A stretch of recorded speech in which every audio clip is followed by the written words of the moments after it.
Why does trouble always come disguised as a smile?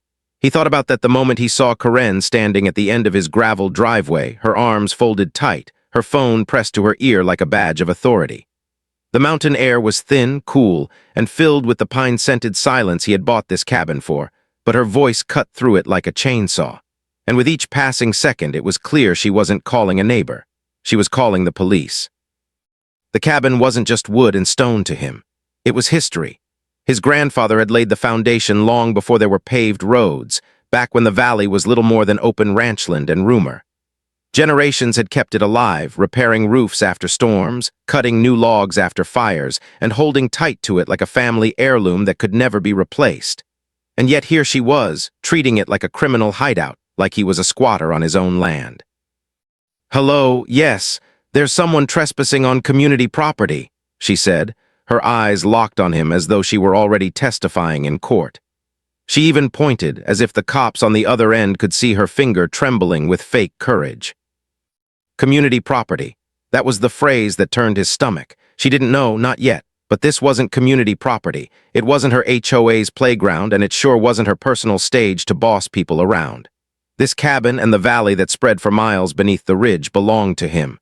Legally, absolutely, ironclad. But the truth was, sometimes facts didn't matter when someone was determined to scream louder than reason.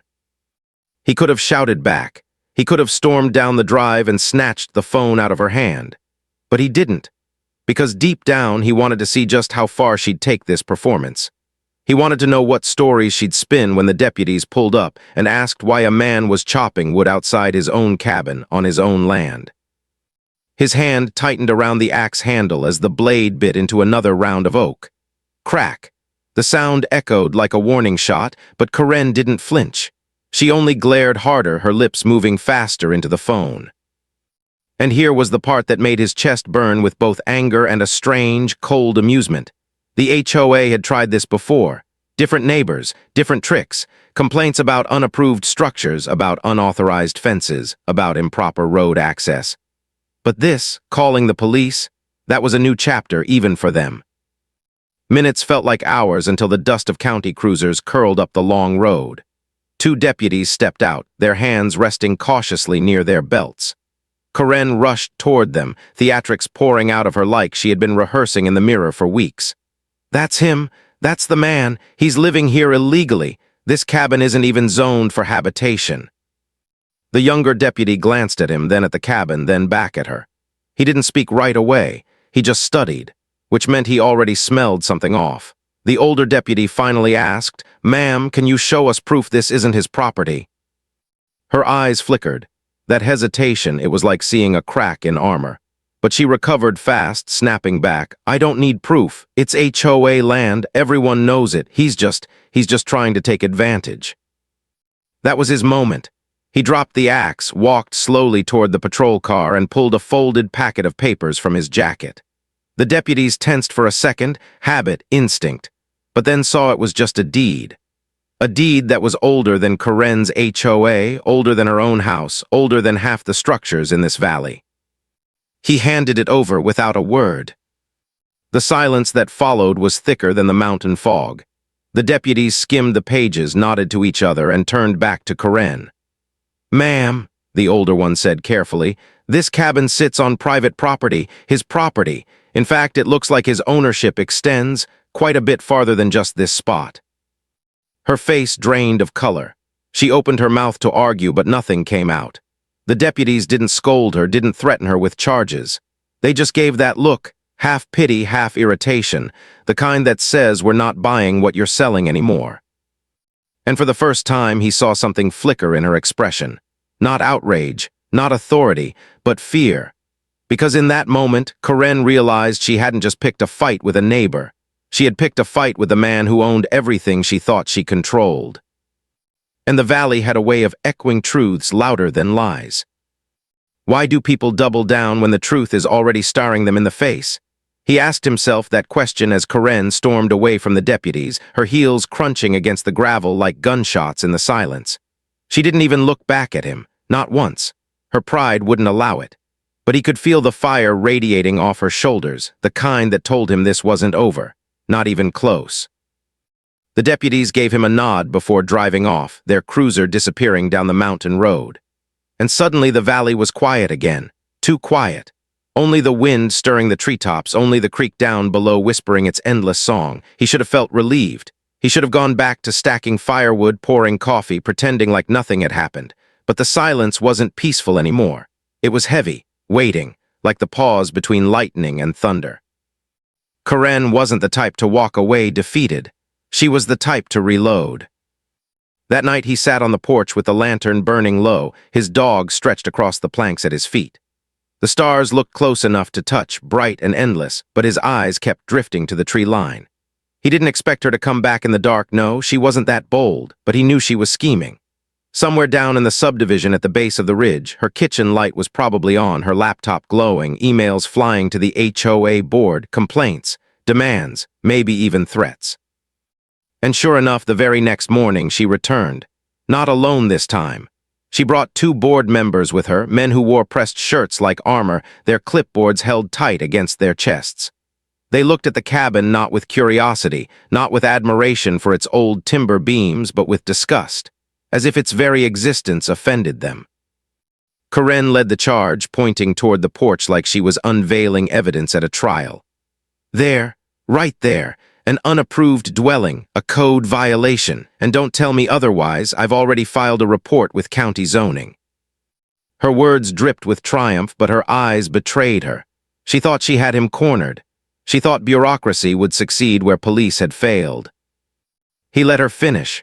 Let them all scribble their notes, frown at his woodpile, shake their heads at the smoke curling from the chimney. Only when they paused did he finally speak, his voice calm, measured, almost too soft. This cabin was built before your subdivision even existed, before there was an HOA, before zoning maps stretched out this far. My grandfather raised these walls, and every nail since then has been set by family hands. The men shifted uncomfortably, but Karen pressed harder. That doesn't matter. Laws change, communities evolve, and you, sir, are in violation. You don't just get to live outside the rules because of some old story.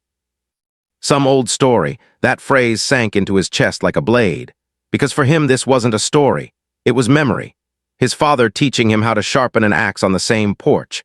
His grandmother baking bread inside, the smell of yeast and wood smoke clinging to the rafters. Summers spent fishing in the creek, winters spent huddled by the fire. And every single moment stitched together into a tapestry that no HOA could erase. But he didn't snap. He didn't yell. He only said, "You're welcome to file whatever papers you want. Just make sure your lawyers read the deed before they embarrass you." That was when he saw it again, that flicker of doubt in her eyes, quick, small, but there. She covered it fast, barking at the men to keep taking notes. And as they retreated down the drive, he realized something important. Karen wasn't just angry, she was scared. Not of him, not really, but of what he represented. He was proof that the HOA's reach wasn't absolute. Proof that not everything in this valley could be fenced, measured, and policed. That night, as the sun dropped behind the peaks, he walked the ridge above the cabin. From up there, he could see the subdivision lights twinkling far below. Dozens of homes packed together, yards trimmed to perfection, rules written for every blade of grass. And then, stretching beyond them in every direction, the land he owned. The valley. Miles of forest and meadow, creek and field, untouched by their regulations. And he wondered, did they even know? Did they realize that the cabin was just the beginning? Or were they so focused on controlling him that they hadn't yet grasped the truth waiting to crush them? He kept that truth close like a secret weapon, because timing was everything. For now, he let Karen think she was winning. Let her march back to her board, let her file her complaints, let her spin her stories. He knew the storm was coming. He knew she'd bring more people, more papers, more threats. But what she didn't know, what none of them knew, was that every step they took only pushed them closer to the edge of a cliff they couldn't see. Because when the valley speaks, it doesn't whisper, it roars. What kind of person wakes up in the morning and decides their neighbor is the enemy? He thought about that as the weeks dragged on. Because that's exactly what Karen did. Every sunrise brought a new complaint, a new scheme, a new way to try to box him in. At first it was letters, stiff envelopes stamped with the HOA logo, each one more threatening than the last. cease and desist operations, unauthorized dwelling, failure to comply. They piled up on his porch like snowdrifts. He read each one, quietly folded it, and dropped it into a drawer he didn't bother to lock, because he knew paper only mattered when it had teeth. Then came the fines. He laughed when he saw the first one, $500 for illegal woodcutting. The second was even bolder, $1,000 for unapproved exterior structure. Apparently his woodshed, built 50 years ago, was now a crime against their bylaws. But the third letter? That one wasn't funny. $10,000. $10,000 for long-term occupancy in a restricted zone. The words were printed in bold, as if weight alone could make them true. And at the bottom, a threat. Failure to pay would result in legal escalation. That night he sat at the cabin table, the letter spread in front of him, the lantern casting shadows across the ink. He wasn't angry, not exactly, but something inside him hardened, because this wasn't about fines anymore. This was about erasure. Karen didn't want him to pay, she wanted him gone. And he wasn't going anywhere. Sure enough, it escalated. Within a week, he received a court summons. Karen had convinced the HOA board to take him to county court, claiming his cabin was illegal, his occupancy unlawful, his entire presence a stain on their community. The morning of the hearing, he walked into the courthouse wearing a plain jacket, boots still dusty from the trail. Karen was already there, flanked by her board members, dressed sharp, eyes gleaming with anticipation.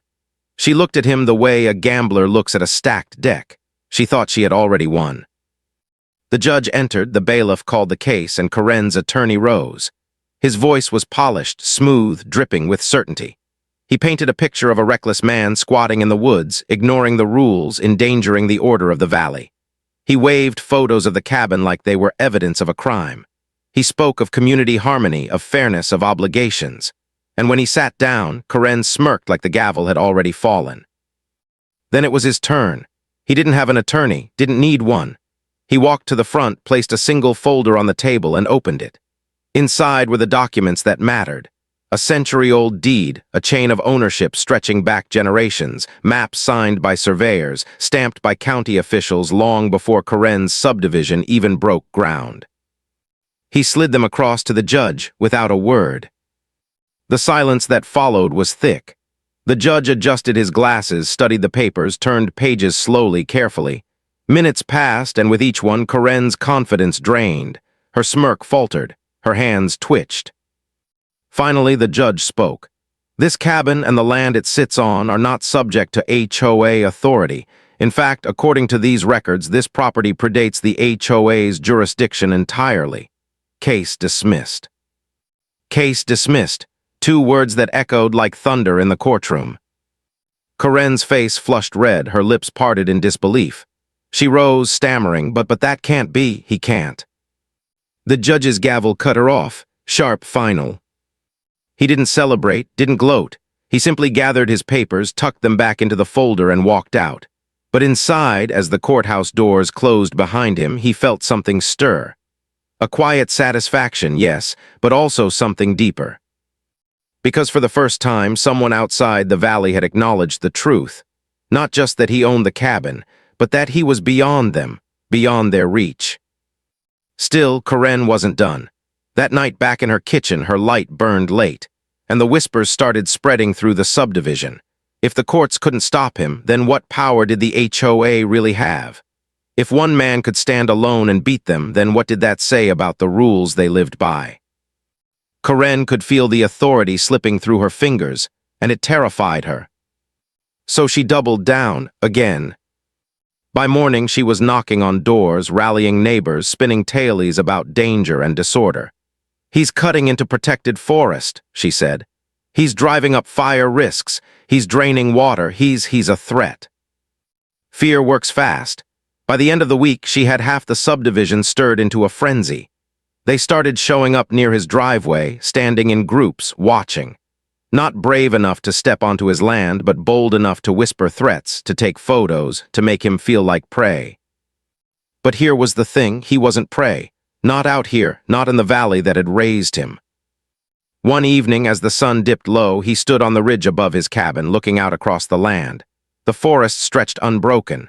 The fields rolled endless, and every inch of it, every stone, every stream, every tree was his, legally, absolutely.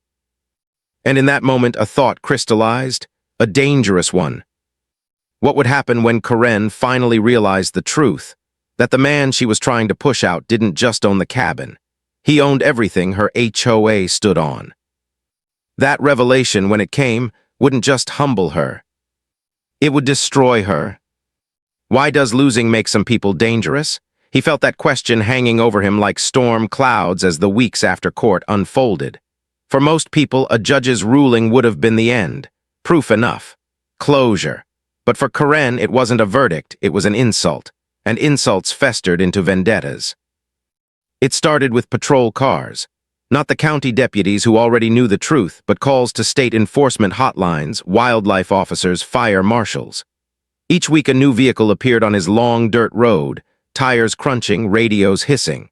One officer after another stepped out with clipboards in hand, their eyes scanning his cabin, their pens scratching at checklists. Complaint of illegal burning. Report of unlicensed hunting. Concern about unpermitted structures. He stood by each time, calm, steady, watching as they inspected, noted, frowned. And each time when they finally checked the records, the same answer came back, clean, legitimate, within his rights. But that was Karen's point. She wasn't hopping to win.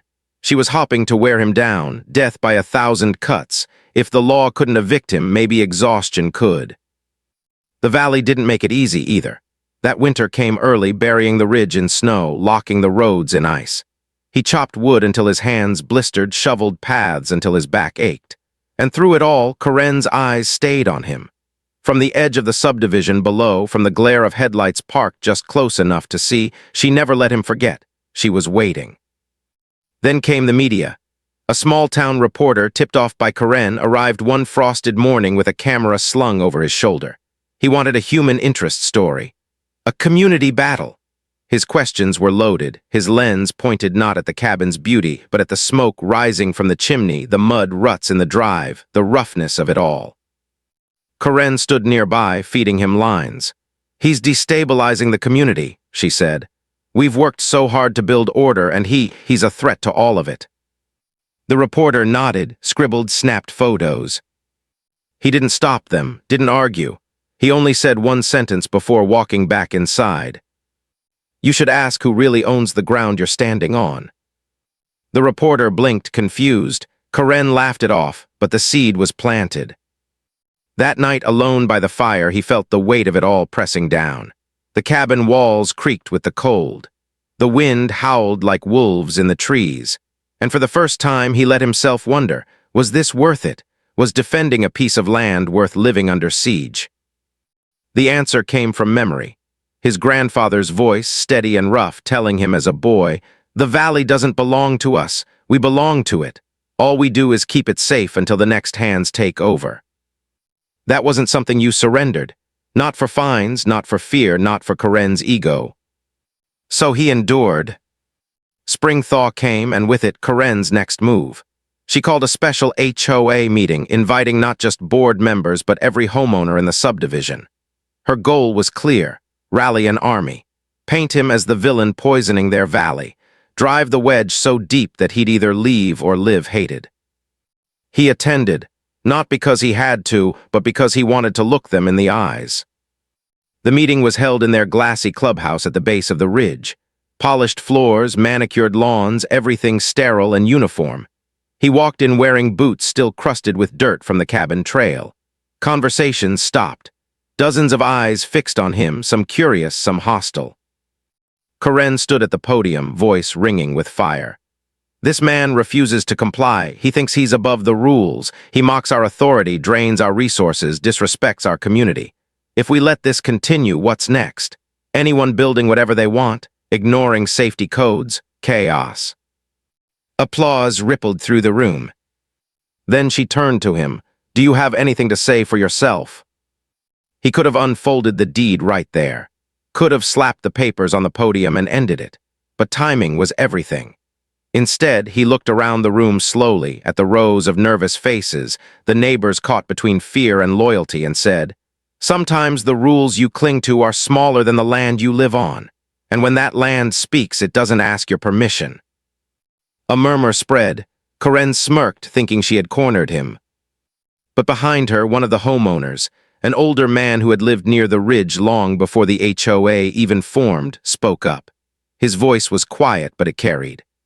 I remember when his grandfather built that cabin, before any of us were here, before there was even a clubhouse. That land isn't ours to control. Silence. Karen's face stiffened. She snapped back at him, but the crack had already formed.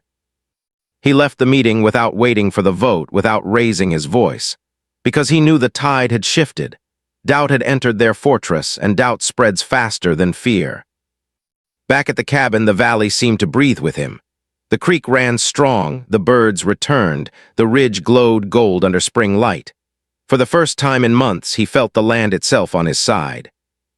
But he also knew Karen wouldn't stop. She couldn't. Losing wasn't in her nature, and the deeper she dug, the closer she crept to the truth that would break her. Because one day soon, she wouldn't just find out he owned the cabin. She'd find out the deed in his drawer didn't end at the ridge. It stretched under her home, under her streets, under her entire world. And when that revelation came, it wouldn't just humble her. It would end her reign completely. Why do some people gamble everything when they've already lost? That thought stayed with him the moment he opened the certified letter sitting on his porch. The one stamped not with the HOA's logo, but with the seal of the State Land Bureau. Karen had leveled up. The letter accused him of occupying protected watershed without a permit. It claimed he was interfering with conservation, that his cabin violated state environmental regulations, and that his unregulated land use posed a risk to the valley. At the bottom was a summons. He wasn't just being fined this time. He was being dragged into federal review. For most men, that would have been terrifying. Federal cases are slow, expensive, crushing. But for him, he almost laughed. Because if Karen thought she was about to expose him, she was about to do something far worse, force him to expose the truth himself. The hearing took place in a government office 2 towns over. Fluorescent lights hummed overhead, stacks of files lined every desk, and suits filled the chairs like soldiers before battle. Karen sat at the front, her arms crossed, her attorney whispering in her ear like a coach before the big game. She looked at him with that same smug fire, the one that said, "This time you won't escape." The board chair cleared his throat. "We're here to determine whether this man is unlawfully occupying land within a protected watershed. Ma'am, you may present your evidence." Karen's attorney rose, polished and sharp. He laid out maps of the subdivision, environmental charts, bylaws written in fine print. He spoke of order, preservation, responsibility. And each time he said community, Karen's lips curled in satisfaction. Then it was his turn. He stood slowly, placed a heavy leather folder on the table, and opened it. But this time he didn't just show the deed to the cabin. He showed the full survey. Page after page of maps, old and new. County plats, stamped and notarized. Land transfers signed by officials long before Karen was even born. The papers stretched across the table like a flood, covering their neat little charts with a history none of them had expected to see. Finally, he placed one document on top, the master deed. Its language was old, handwritten, faded with age. But its meaning was clear. His family didn't just own the ridge where the cabin sat. They owned the entire watershed, every acre, every stream, every inch of the valley floor beneath the subdivision. The room went silent. Karen's face drained white. Her attorney stammered, trying to object, but the board chair raised a hand.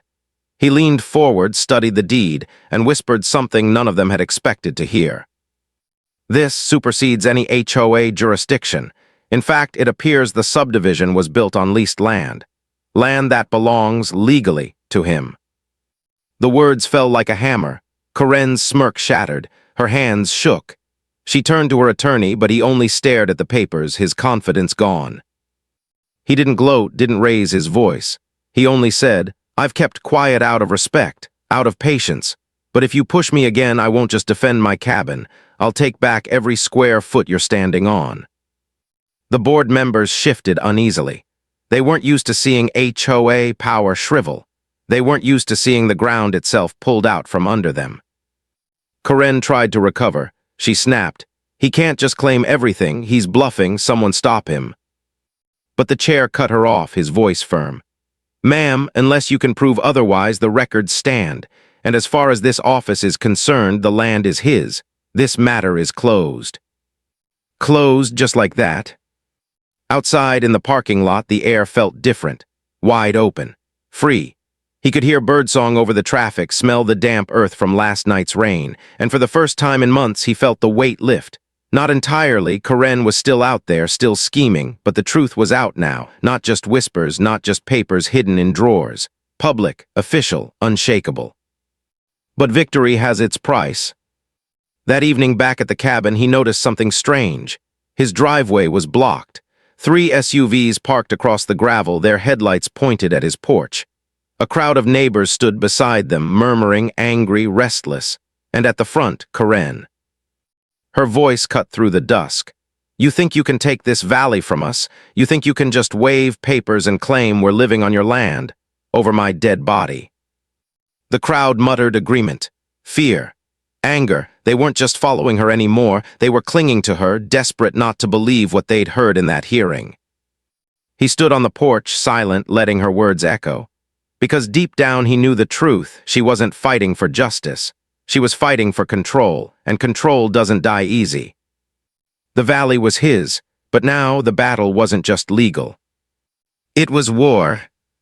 The courtroom was hushed, but the silence wasn't peaceful. It was heavy, charged, almost suffocating. Every eye in the room tracked the father as he stepped forward, his boots echoing like strikes of a drum. His shoulders squared, his jaw locked, and for the first time since this battle began, the HOA leaders looked uncertain. Their smug grins faltered. Their whispers died out. Even the judge adjusted her glasses and leaned forward, sensing that whatever came next would not be ordinary. He didn't need to raise his voice. He didn't need theatrics. He carried the kind of authority born from years of service, from leading men through fire and fear. When he spoke, it was low, steady, and cutting.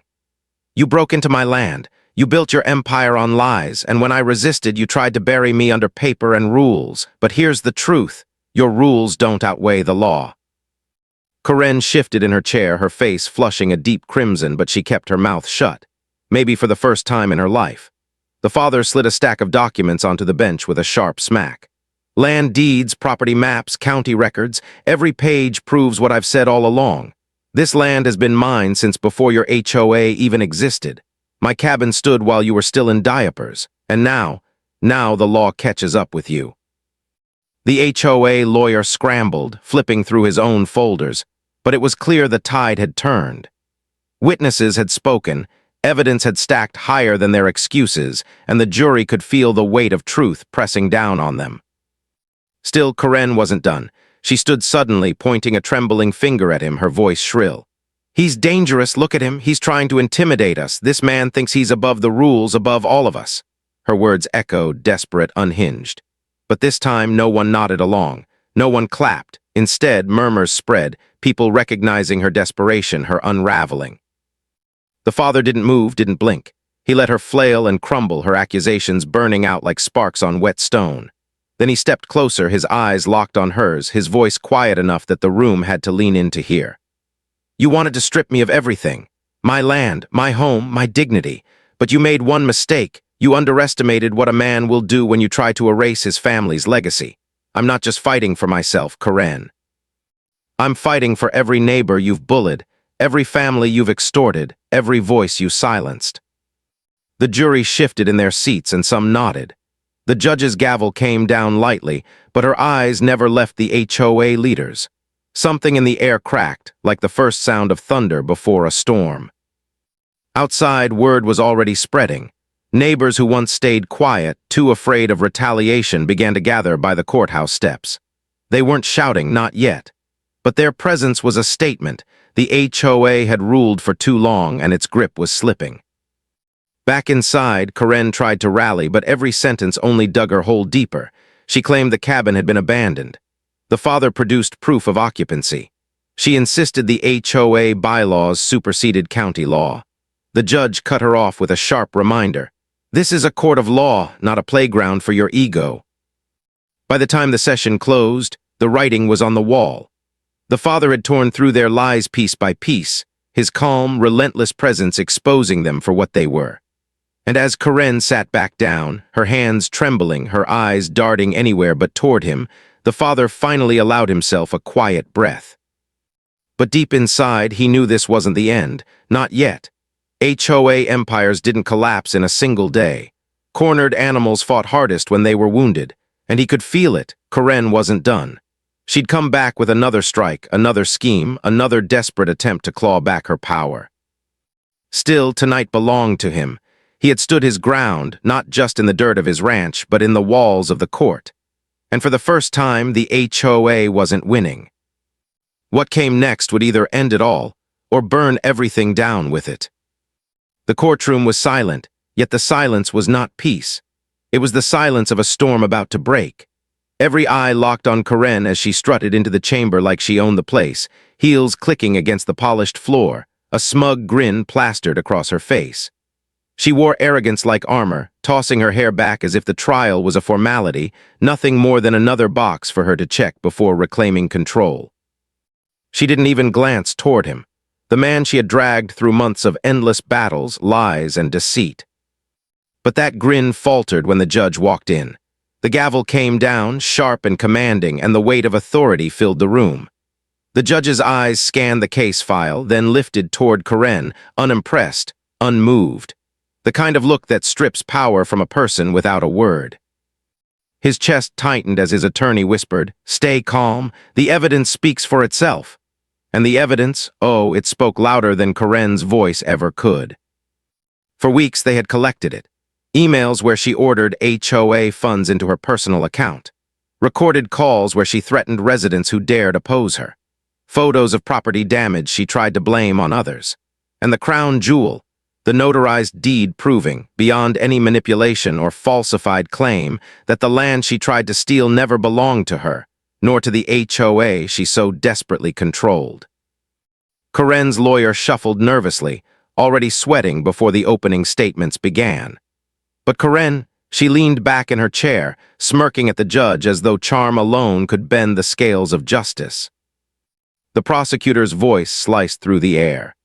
"Your Honor, this is not just a case about property lines or association rules. This is about a deliberate, calculated abuse of power. An attempt to destroy a man's livelihood, to steal land his family has held for generations. And the person responsible is sitting right here." The courtroom murmured, heads turning toward Karen. For the first time, her smirk wavered. Then came the moment he had waited for. The evidence was laid out piece by piece, projected onto the large screen at the front of the room. Each document, each audio clip, each photograph landed like a hammer on Karen's carefully built facade. The jury leaned forward, eyes narrowing, jaws tightening. Every layer of her lies peeled back until nothing remained but the truth. Karen's eyes darted, her lips tightened. She whispered furiously to her attorney, but it was too late. The damage was done. When the prosecutor played the recording where Karen hissed into the phone, "He'll regret ever standing against me. I'll bury him in legal fees until his land is mine." The air in the courtroom shifted. Gasps rippled across the gallery. The judge's gavel slammed once, twice, calling for silence, but everyone had already seen what she truly was. Her lawyer attempted a defense, stumbling through excuses, claiming the recordings were out of context, the funds temporary loans, the threats misunderstood. But his voice trembled.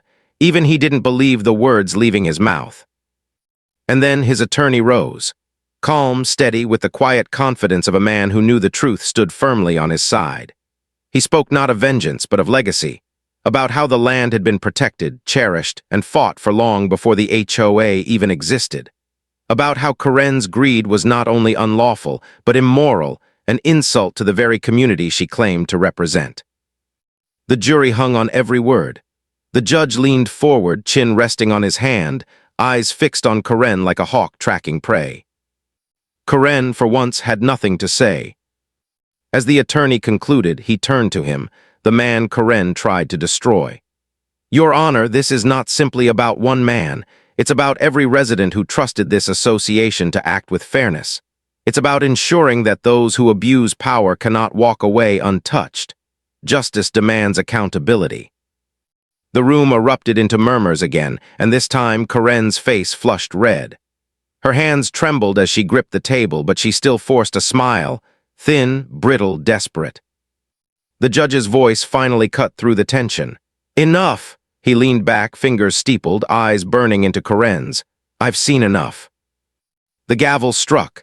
The sound thundered through the chamber, echoing like a verdict not yet spoken, but already decided in the hearts of everyone present. Karen had built her empire on arrogance, deceit, and fear. And in this room, brick by brick, it had been torn down. But the trial wasn't over. The final blow had yet to fall. And when it did, Karen would finally face the one thing she could never manipulate, justice itself. The courtroom was silent, the kind of silence that pressed against the chest and made it hard to breathe. Karen sat at the defendant's table, her hair pulled tight, her lips pursed like a clamp on her own pride. For months she had strutted around the neighborhood, acting untouchable, certain that her grip on the HOA and her little army of enforcers made her above the law. But here, under the sharp glow of the overhead lights and the watchful eyes of the federal judge, she looked small, smaller than she'd ever allowed herself to be. Across the room he sat with folded arms. He didn't need to say a word. His presence was enough, the man they had tried to crush, the one they thought they could bury under fines, lawsuits, and intimidation. Yet here he was, calm, steady, almost regal in the way he carried himself. The tables had turned, and everyone in that courtroom knew it. The prosecutor's voice cut through the hush. The defendant engaged in fraudulent property transfers, unauthorized sales, intimidation tactics, and violations of state and federal housing laws. And when challenged, she retaliated with threats and physical aggression. He paused, turning deliberately toward the jury.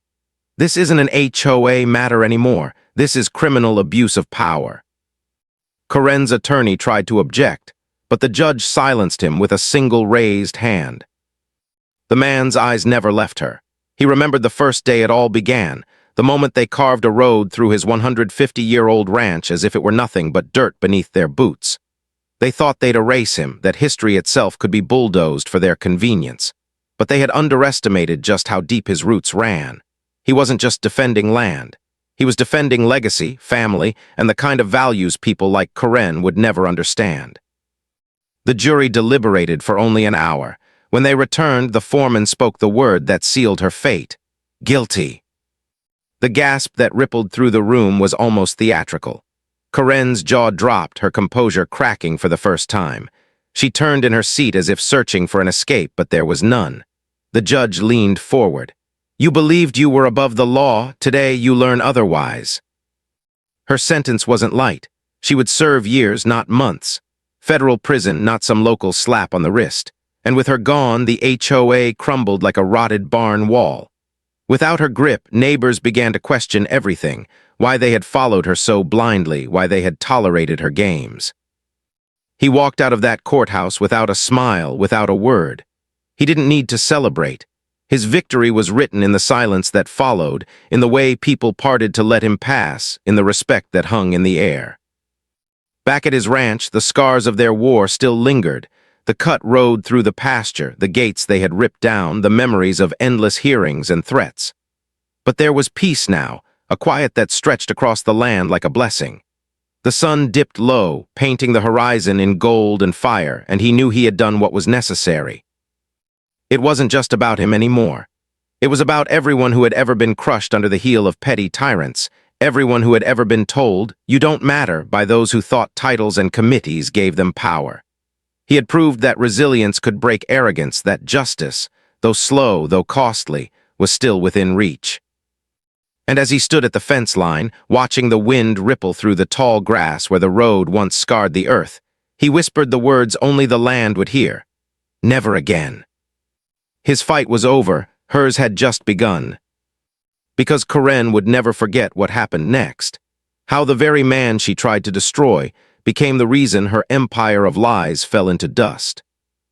And for everyone watching, for every neighbor still stunned at how it all unfolded, the message was clear. You can only push someone so far before the fire you spark burns you down instead. You've heard this confession. Now wait until you hear the next one.